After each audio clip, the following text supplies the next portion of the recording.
and Air Force?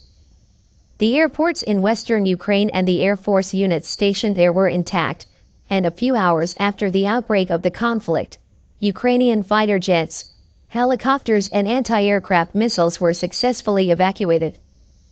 Switch to a strategy of avoiding fighting back.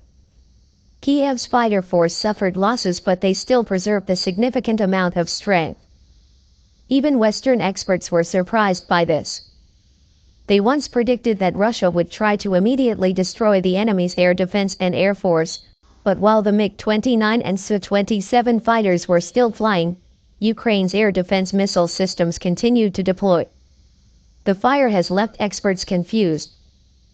There are a lot of things they are confusing, said Rob Lee, a military expert at the Foreign Policy Research Institute.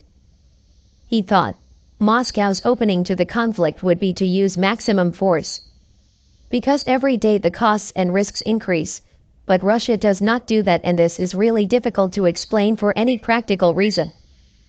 In contrast to Russia, the US, the world's #1 superpower, often prioritizes all-out air raids to crush the enemy's air defense and air force before sending ground troops into battle. In fact, conflicts in which the US participates often open with a large-scale air raid. Successfully suppressing or destroying the enemy's air defense system and air force means victory is almost assured. This was demonstrated during the 2003 Iraq War, when the US Air Force easily suppressed Iraq's air defense system.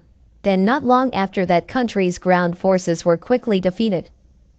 Before that, Yugoslavia also had to confront powerful American forces, although they preserved a significant amount of fighting power, fought back fiercely and caused a lot of damage to the enemy.